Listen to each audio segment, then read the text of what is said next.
Welcome to the Global Health Catalyst series. This is Vivian Kosinje-Birchall, your host, and with me is Dr. Surbhi from UPenn. Welcome to the series. Thank you.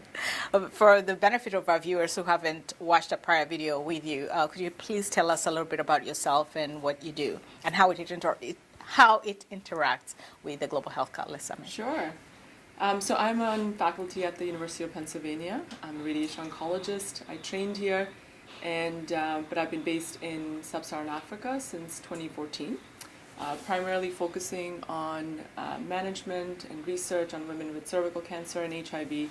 And I do clinical work, research, and teaching, and involved with some of the policy work in Botswana and in the region.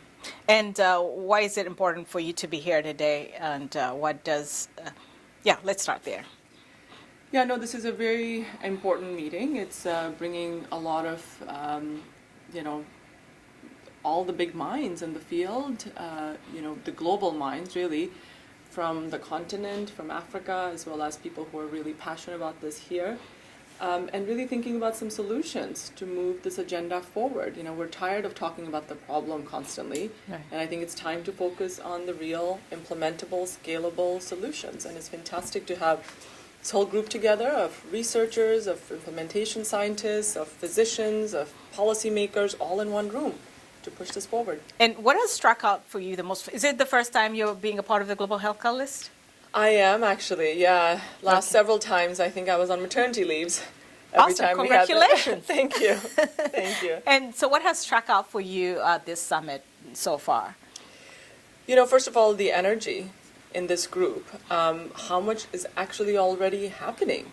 It's been incredible to see the projects that have already been implemented and the work that's already going on and really led by the investigators in Africa, in their own centers, and pushing this agenda forward, and building these very successful collaborations. I think it's been very impressive, and particularly really impressive in the field of radiotherapy, right? Because radiotherapy usually ends up being the last to get attention in oncology, and right. It's just amazing to see how this is moving forward. The last time we spoke, you just mentioned briefly about the role AI is going to and technology is going to play in this global health going forward, or is already playing, but it's going to play a bigger role going forward. Can you just speak very briefly about that?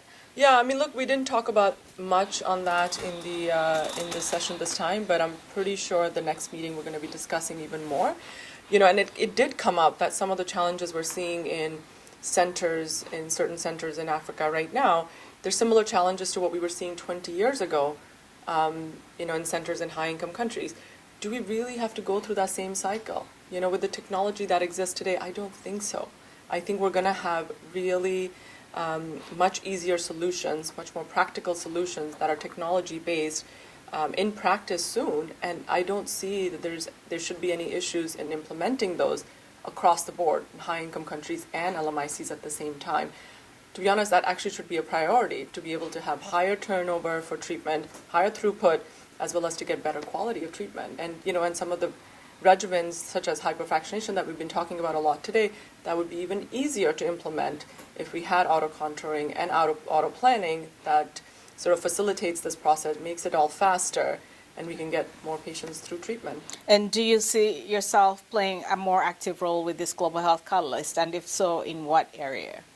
Absolutely. Okay. Absolutely. I think that's a given. The reason why we're all here. Right. I think the way I see my role is actually galvanizing a group together to push forward some of the more feasible, simpler regimens in radiotherapy. So we've been talking about hypoAfrica in prostates. I would like to see that in other disease sites, very much complemented with research and good data collections, so that it can be implemented all across the board in Africa, and continue to push the policy agenda in terms of improving the access to machines itself as well. Right. Well, it's exciting to speak with you again, to have you here, to see you in person for the first time. So that's different because Zoom gives an illusion of who a person More really than a square box. Right. So I can see you in 3D version. You're such a pleasant person to be around. I shouldn't be saying that on camera. But yeah, no, thank you again for your for being a part of the Global Health series and for being a part of this family. Welcome. And I look forward to watching what you do and the work that, how your work intersects with the Global Health Catalyst. Great. Thank you so much for having me. And to our viewers, look out for more videos about the Global Health Catalyst series and global health in general. Thanks for watching. Till next time.